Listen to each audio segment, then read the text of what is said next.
Hello, everyone. Thanks for joining us for another episode of Happy Hour with the Founder. This is a series of interviews with some of the amazing startup founders we've come to know, where we explore advice and stories from their hard work and everything else that was required for them to build their startup. My name is Jody Page, and today I'm joined by JoAnna Abrams from MindClick. Hi, JoAnna. How are you today? I'm great. How are you, Jody? Thanks for having me. Doing great. You bet. You bet. Thanks for jumping on. And JoAnna, you and I, we haven't been working together a long time, actually. We've only been working together, I think, since April, which was a very interesting time to start a capital relationship, as you may recall, as we went through the process. But I definitely want to get into that a little bit later. What I did want to dive into a little bit here is one of the things that we really wrestled with. Oh, by the way, before I forget, this is happy hour. Cheers to you. My glass is a little more full than yours, Jody. What is I know, but I got straight bourbon. What are you sipping on? Yeah, I got a little vodka lemonade going on. There you go. You cut yours a little bit. Yeah. I may have to take a pause and go back and get another bottle. I don't know. We'll see. We'll see where it all goes. Nonetheless, listen, we were underwriting your business at a really interesting time, right? It started before, the COVID thing happened.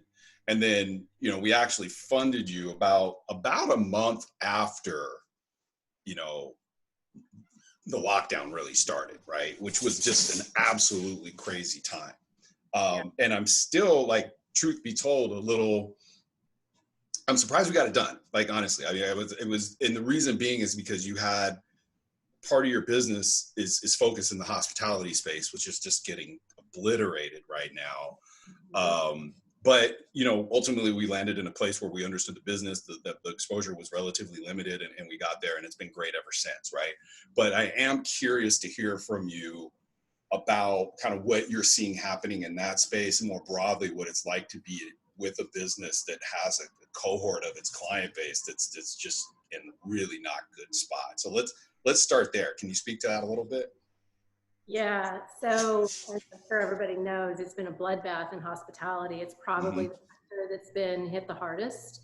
And the business that we're in is we work with global brands, Marriott International being one of the big ones, to help them choose vendors that reflect a commitment to social and environmental responsibility.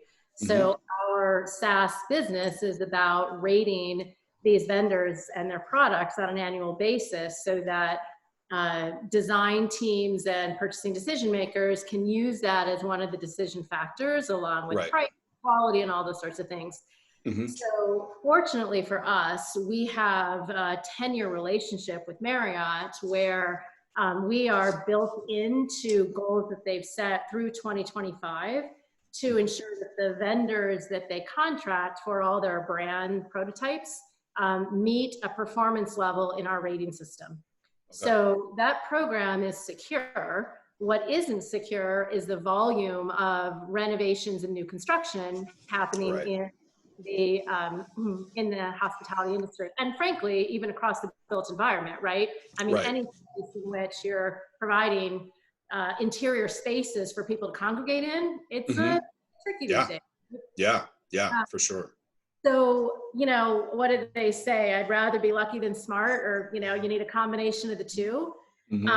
We were already on a plan to expand beyond the hospitality sector. Our vendors who pay the bulk of our revenues, and they do this through a subscription model year over year, have been pushing us to say, what you have is great. It solves our problem of having to address this across the whole spectrum and do it in a lot of different ways. We'd rather be using one system and have you be integrated into that for us. So we'd already worked through a plan to take it to the broader design community. And that's a big part of the capital raise with you guys, was to help fund the development of that. What's been interesting is the variation amongst these vendors as to the pain and suffering they're feeling. And it's not a direct reflection of the size of the company. Frankly, it has to do with how they've set up their business. If they're 100% reliable on hospitality, yeah, they're hurting, right? If they're diversified and they're supporting other sectors, there's still building going on, believe it or not. There's 1,000+ hotels that have been going live this year. So it's a matter of a smaller pie and how they stand out, and we actually help them stand out. The other piece of this that's really interesting, Jody, is that Accenture said it really well. Because of COVID, every business is a health business now. Every experience. I hadn't really thought about it in that way. Well, your firm as well, right? How are you taking care of your employees? What's the physical space that they're going to come back to going to be, right? Those that are serving, delivering a business or service in the built environment, it's all different now. And so it actually creates opportunity for these vendors, and juxtaposed with a real focus on social responsibility and environmental responsibility. And that was going to be my next question. Is this is it seems to me firmly in kind of the ESG kind of space, right? Which a good buddy of mine has been in that space for 10 years and or maybe even longer. I met him 10 years ago, and he was telling me about it, and I was like, really? That's the thing?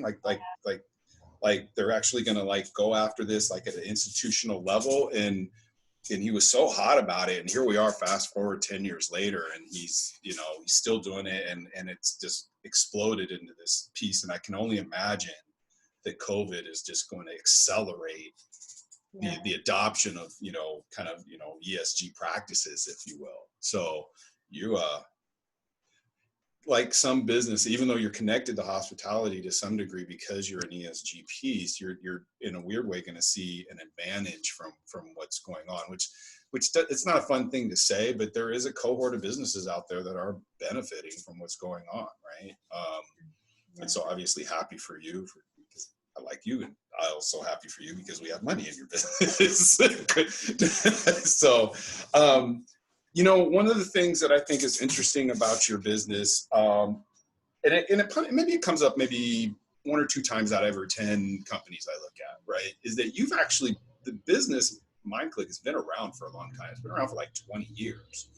And I don't think what it is now is necessarily what you had planned for, back in I think it was 2002 when you started this thing, right? So what was the motivation to start it at that point? And then at what point did you decide you were going to move to a product? And then, can you talk about that progression that played out over 20 years, right?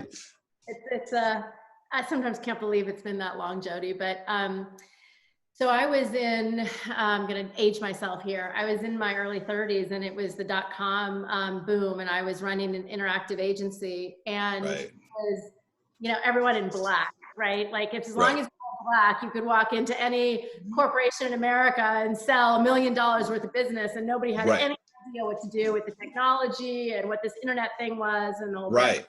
Right. So I was also at the time in my career and my life where I realized that if I was going to have a family, I wanted to think about how I was going to do things differently. And for me, that meant having a lot more control over my hours, where I worked from, all those sorts of things. So a bunch of factors that went into me starting a company that was even then focused on this idea of leveraging technology to gain insights to make business decisions out of.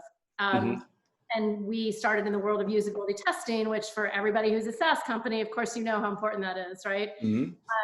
And we ended up with, and it was a small team, specifically meant to stay small because I was having babies. My daughters are now 15 and 17 years old. It's not so easy to go raise a bunch of capital, especially then, and have them, $1 billion company when you're right. And some women do it, and kudos to them. But anyway, so we had some really robust contracts with Toyota, and work on the Prius account. We actually beat out JD Power for evaluating the effectiveness of website usability. So we did this whole master study looking at all automotive websites, and they used us for probably 6 years worth of business. And we got to work on the Prius account, as I mentioned, and that was my first exposure to this world of environmentalism, social responsibility. I like to describe myself as a capitalist tree hugger, being a native. And I saw 10 years ago this emerging world of that talk about as ESG. So we took, the team at that point in time took our methodology from a JD Power kind of mindset, right? This idea of ratings, and developed a solution so companies could, in essence, buy better if we make it very simple, right? Right. And so that evolution of the business, occurred as I was, my daughters were young and growing and the whole bit. And to your point about your friend, this is one of those emerging industries, and it's taking time because you're changing behavior, you're changing a mindset, and it doesn't matter how much money you raise, Jody. When you're talking about that kind of change, it does just require time. So I didn't focus on, I'm going to go out and raise a ton of money and this is going to be an overnight success. We recognized that this is going to be something that was learning how to, frankly, for those of you around my age, do TQM through the world of sustainability, right? Because you're asking them to change the way they look at products, the way they look at manufacturing, a whole. And that's a big lift from a sales perspective when you're asking somebody to basically adopt practices that they had not historically engaged in, right? I consulted with a business that did that, and they did successfully exit because there was a ton of strategic value in the tech that they built. But in that particular setting, it was that particular situation. The platform required investment managers to adjust their qualitative investment manager research process, right? And that was, I think, from a sales perspective, maybe a bridge too far, right? And we figured that out, and they had a great outcome regardless. But I'm with you on that. So you're saying that like at this point, so basically like 10 years ago, you decided to move into this kind of more product space, knowing that it was going to be this kind of slow boil, to a point where the world kind of caught up with ESG, right? So here we are, 2010, right? And you had not gone out. You had not gone out and raised a ton of money, and now the traction's happening, and now you have all these forces behind you. So what are you thinking about? Like, what's changed for you since COVID in terms of how you're thinking about the business going forward? Like, has that evolved in the last, handful of months? Oh, very much so. So we see a major opportunity with the design community at large on a global basis. And the design community, you got billions of dollars that go into the decisions and the products that show up in interiors, all kinds of interiors, senior living, retail, workplace, healthcare, hospitality, education, right? And so everybody is now at the table recognizing that there's a demand for, thoughtful purchase decisions that include an understanding of the impacts that these products have on our health and well-being, both when we're in the space as well as what it takes to bring those products to market and dispose of them. And the designers are overwhelmed with, there are like 500 eco labels and certifications out there, Jody. Like, you go to the grocery store, right? You look at a product label. How do you make sense of what they're saying, right? Right. You think about the business of design, it's a service business, and they have billable hours, and there's only so many hours that can be allotted on a project. So for them to go out and try to do this research and understand all of this, forget it. Very few firms have any way of really putting financial resources behind it, which is usually human capital to do it. Our solution solves that problem. And the designers, we've been in beta. I think I mentioned this to you previously. Designers love it. They are so excited because now we've got this platform where they can bring value to their clients in a world which is crying for this more than ever, right? Which is global brands. And I can't talk about some of these, but obviously Marriott, saying we are going to make choices that ensure that the environments we create and the environments we impact have a positive, make a positive contribution. So we're solving a really big problem. And there's the top 100 design firms out there, the big names of the world, the Gensler, et cetera, with, 500, 600 people worldwide working on these and looking for the solutions. So there's a big opportunity, and the vendors interestingly enough, because people can't meet in person anymore, Right. what this does for the vendors who are trying to get in front of the designers who specify their products, they are dying for a solution to have a different kind of conversation. So if you're in front of ABC brand, right, and you're Shaw Carpet or whomever, right? Well, how great to be able to say, hey, we're part of this really amazing solution that's going to solve all your problems, in Right. terms of telling the story for your clients, right? It's a great story for them to tell. So we're able to leverage the 150 to 200 vendors that are already in our program as a result of Marriott, and work with them to help us grow the business, which is very capital efficient. That's awesome. That's awesome. So as is with most things, there's two sides to every coin, right? So we talked about the tailwinds, that are happening kind of in the ESG space. There's also headwinds, right? Yeah. And I really hadn't anticipated getting into this part of the conversation, but it is interesting to me because it's hyper relevant right now. What are the headwinds? Had the headwinds changed for you, in terms of trying to grow this ESG business pre-COVID, post-COVID? Are you still running into the same challenges? Like, what would you say are your biggest challenges right now as an ESG play, so to speak, if any? Yeah, but there are challenges for sure. You know what the hardest challenge is, Jody? There isn't a rhyme or reason necessarily to how the customer on the other line is going to show up. I'll give you a classic example. So we have one of the product categories we cover is the art category. So think of all the art that appears in corporate offices, the like. So one of the vendors who's in our program is killing it. They don't even have a sales and marketing team. They can't keep up with demand. They just want a worldwide contract with Ford Motor Company to have their artwork installed everywhere. It's crazy, right? Like they're talking to us about a 3-year deal. We have another vendor who does more than hospitality, who's like not sure they're going to keep their doors open. So when you're seeing that in the same product category, for example, like how do you make sense of that to forecast, right? Right.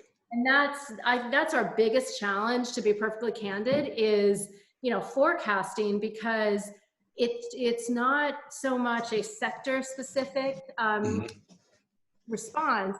Frankly, I think a lot of it just has to do with the financial stability of these companies and how well they've been running their business prior to that. And that's not something that you necessarily know until, what do they say? A rising tide floats all boats. And when the tide goes up, you see what's going on, right? Yeah.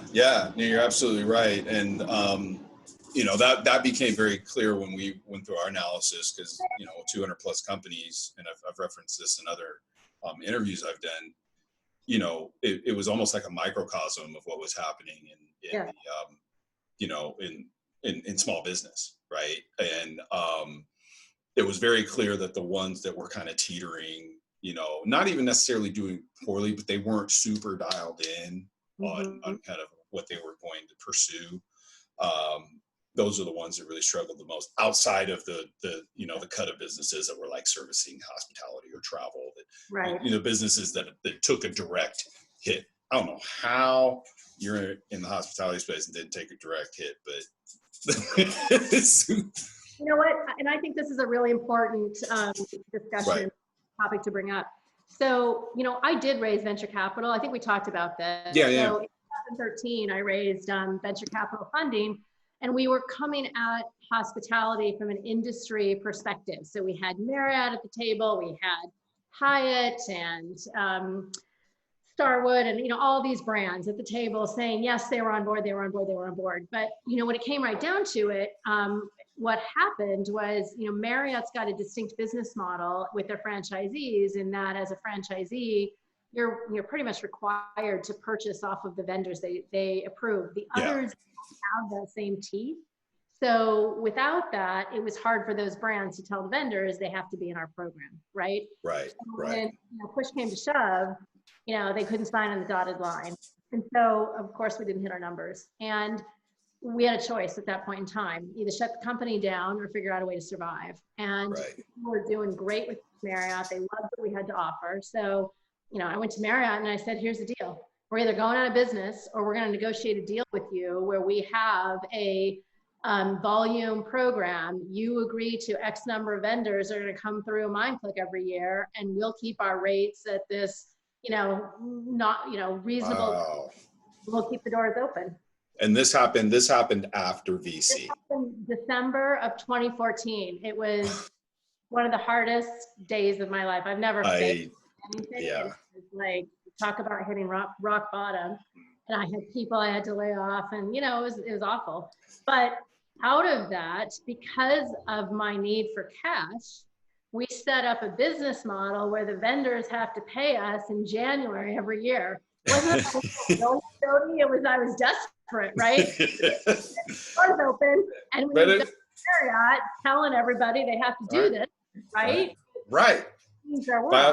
By any means necessary, right? And I mean, and that is, I think every entrepreneur, anybody that's really trying to build something that does not exist, there is that moment where you basically either say, no, I'm going all in on this thing, or you tap out, right? And you obviously went all in on it. So, but that's interesting. So I wanted to get into this a little bit with you.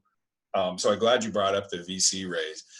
There's a ton of stats out there that talk about, how little VC money goes to, women founded businesses. I'm curious about your experience raising, and whether it was one of those stories where you felt like you got treated well in the process, or were there some definite headwinds, if you will, that you were facing while you were going through that VC raise?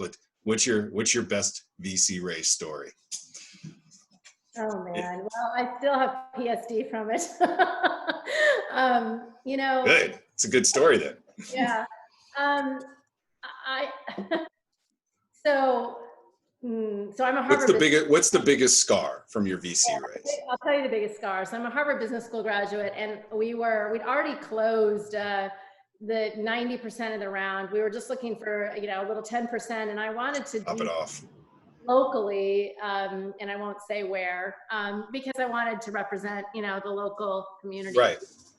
And so went through this whole process, and what happened was the lead decision maker had a conversation with one of my board members who was a year ahead of me at B School. We were good friends, and that VC said something to the effect of, well, don't you find her to be a bit strident?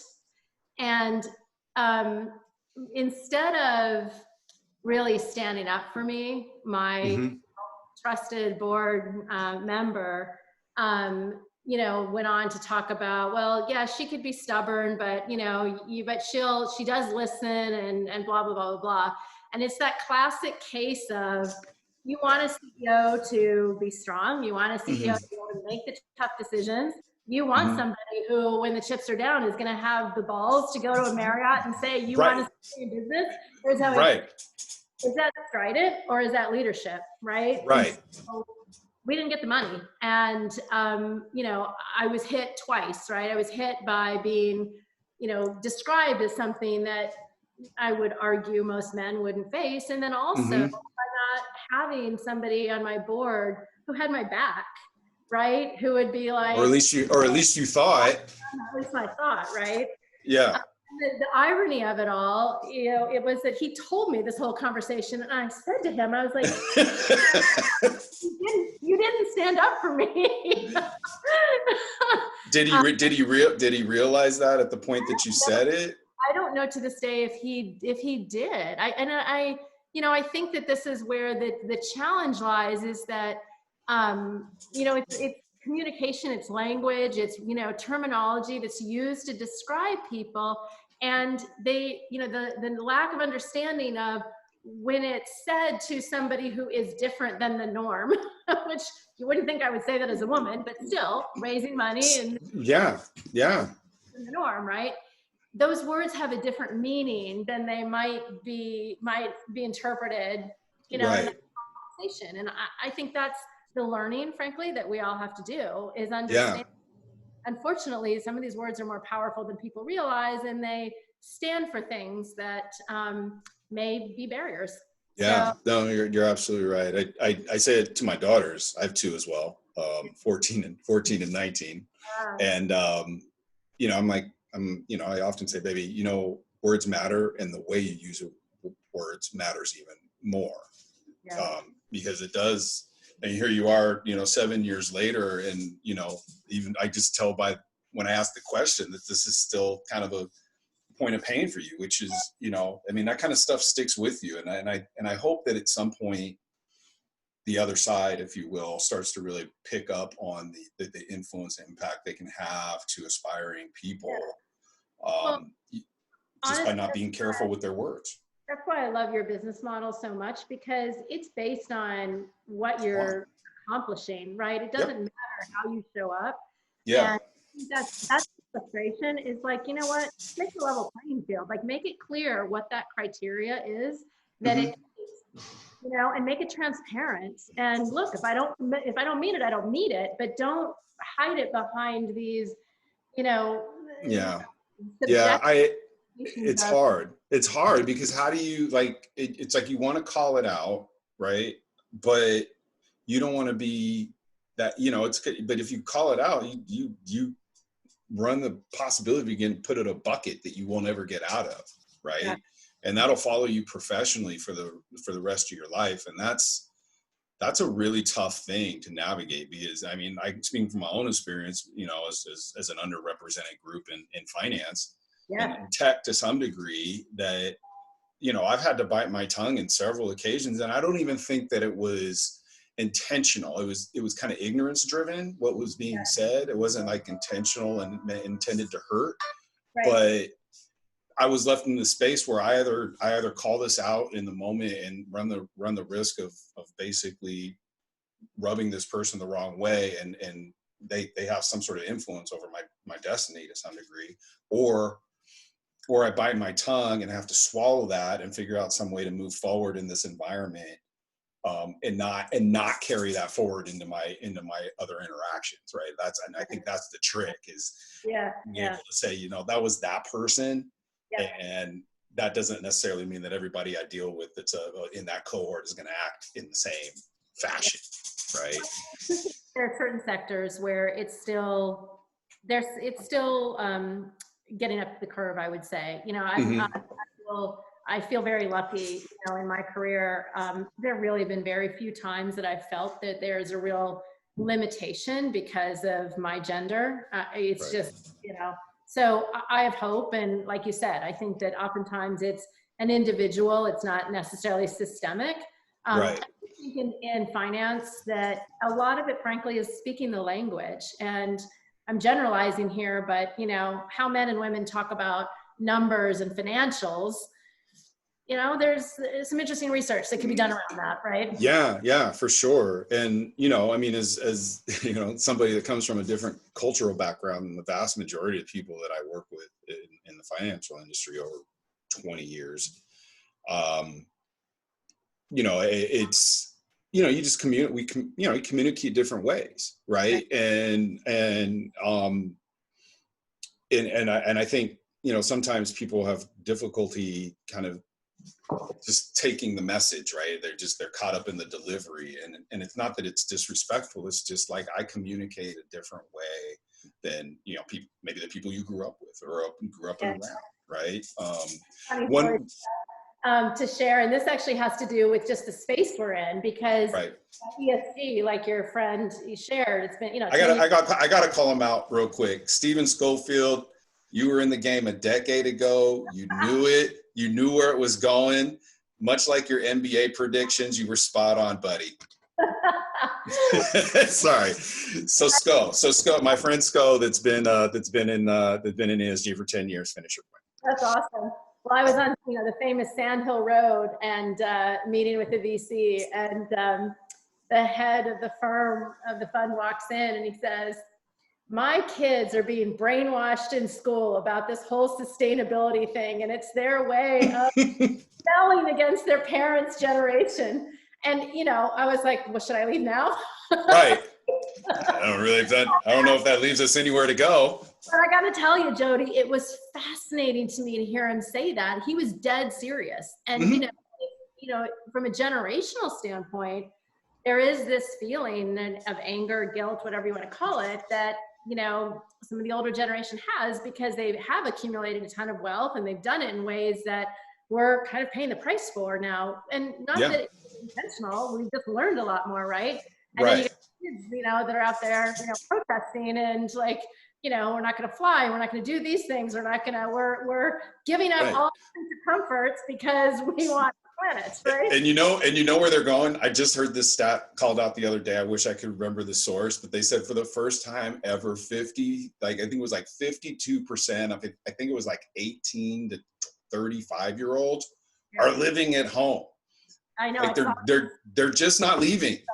I know. And I'm freaking out because I was like I was under the impression that I had like 4 years to go, and I was like, I'm free. I don't think it's ever gonna I don't think I'm gonna be able to downsize. I don't see the motivation on their part. I got to be honest with you. I just really don't. I'm hopeful it kicks in. So I want to ask you. I want to rewind a little bit. You mentioned it earlier. You went to Harvard Business School, which, I mean, look, if you're going to go to business school, like, just pick a coast, right? It's like HBS or Stanford, right? It's kind of like, so obviously super impressive. My father-in-law went to Harvard undergrad, and God rest his soul. And I'm going to ask the question, and it's a little bit loaded because I'm sure you're happy you did it. But MBA or no MBA?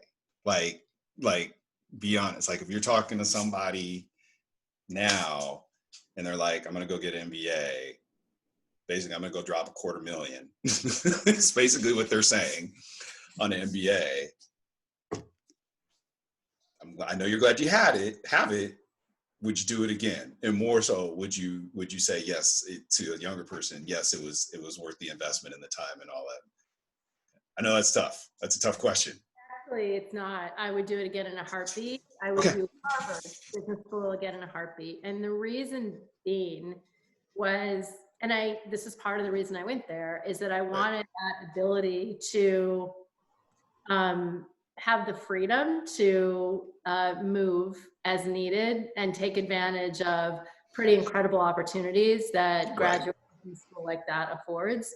Sure. I have had work experiences in my career, even at a really young age, that were incredible because of that. And it is an incredible, not only door opener, but the connection with the classmates and just the knowledge transfer and the ability to look at businesses across the spectrum and really think about businesses without being so insular in a particular industry or a particular area or whatever, is something that I don't think I could have gotten any other way. But I would say that would I answer the same way if I didn't go to a school like that? I don't know. I mean, and that was kind of my thing. I'm like, okay, yeah, you get into Harvard Business School or Stanford, and there's a handful or two of kind of what you'll call kind of those top tier type business schools. Harvard and Stanford probably being the top of the list. But if it's not one of those, and you're still looking at $150,000, $200,000 investment, and that's tough. And I wrestled with it myself. Rewind, a dozen years when I was caught up in the 2008 thing and just literally was professionally obliterated and had to start over from scratch. And I did wrestle with whether or not in my late 30s, at that, I'm dating myself, we're of a similar vintage. In my late 30s, does it make sense to make this investment, right? At this point in my career? Because I did have a fair amount of experience at that point. Yeah. And the answer for me was ultimately no, because, with a wife and 2 kids, Harvard Business School, Wharton, Stanford, like that just was not in the cards for me, given everything else I was responsible for. And then, not much longer later, I found PitchBook, and that's how I cut my teeth on the capital markets. And, it's been a wonderful ride ever since. Not without pain, but certainly, a wonderful ride. But I am glad to hear you say that, because it is something that I've wrestled with in the past. I know other people that have wrestled with it. My good friend Hunter, she was an analyst at Lighter Capital. She was early at deferred enrollment to HBS. She came out of MIT, just unbelievably smart. Hunter, I miss you. And I'm so proud. She just finished at HBS. In fact, I got to get you guys connected. So that's 2 shots out in one thing. But just a wonderful, beautiful girl that just loves telling stories and so unbelievably smart. So I hope definitely need to get you guys connected. Never even thought about that. Oh my goodness. So. I mean, listen, we've been talking for a little bit, and I really appreciate the time, and I think I want to finish with this question, and it's probably not a question that's surprising for you.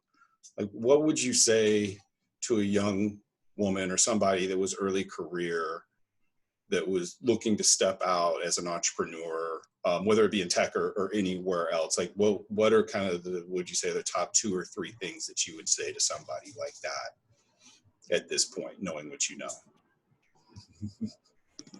Oh, wow. It's tough. It's a tough one. I didn't say I was going to ask easy questions. I know, right? Wait, I need a drink. I know. There you go. Me too.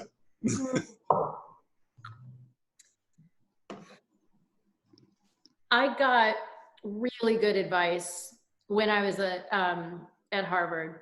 Mm-hmm. It wasn't directed just at me. Right. There was an executive who came in who was, I think she was, she might not have been CEO, but she was COO of Cott Beverages out of Canada. Mm-hmm. And she came in as part of a case study. And she spoke specifically to the women in the room. And she said, we as women have an interesting path in that it's not necessarily that stair climb up to a particular position because of the many women choosing to have kids, or maybe they're taking care of aging parents or what have you. I mean, mm-hmm. The reality is women do a lot of work when it comes to caring for others in their lives. Yeah. And because of that, it creates an opportunity for women to step in and step out.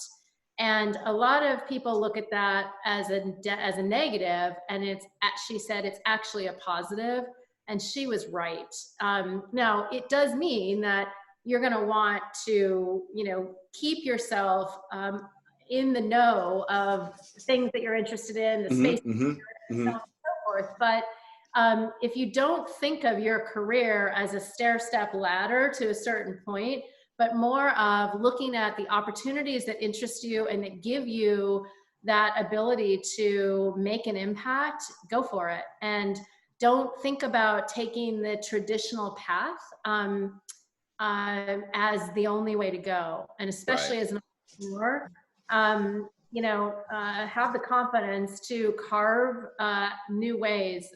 Frankly, that's what our world so demands right now. Right. And everything else going on, but it affords a freedom to have opportunities that you might not otherwise. That's awesome. And that's not too misaligned with what I share with the students I speak with in my alma mater, not as prestigious as yours, Washington State, but but it's that, listen, it's about the thing, don't worry about the money, right? It's about the things that capture your attention intellectually and the things that you really feel drawn to. Yep. Because ultimately, if you find something you have a passion for, that's the thing, that passion is what's going to enable you to kind of push through all those challenges that you're going to endure. Even if you have to be even you happen to be in the preferred cohort, but you're all going to face it. But certainly as part of an underrepresented group, I couldn't agree with that more. And frankly, some of the most insightful times in my life, were like that period after 2008 when basically my entire world came crashing down, and I was just kind of left for 18 months to kind of, one, spend a ton of time with my daughters, and two, kind of reflect and say what's really important to me. I've spent my 30s chasing money and made some good money, and I just lost all of it. And I'm completely unmotivated by what I was doing for that money. And that's not a good place to be at 38 with a wife and 2 kids, right? And I, thankfully I found my way. But if somebody can figure that piece out in their first 5 years post college versus, it's a huge advantage. So thank you so much for sharing that. I think it's hugely important. That was definitely that was definitely the thing we heard a lot from the professors at Harvard, which is to say, be careful, don't get caught up in the cars and the private school and the country club and all this, because they're the golden handcuffs, right? And especially as an entrepreneur, look, you're going to be eating humble pie for a while. It doesn't matter how much you raise, right? You're not kidding. And really, I mean, it extends beyond entrepreneurialism, right? I mean, that's like, if you're gonna pursue something, there is a period, 5 or 10 years where you might have to pay your dues. That's right. Even my brother-in-law, who's a really successful attorney at a big, partner at a law firm, like, I remember his first 10 years.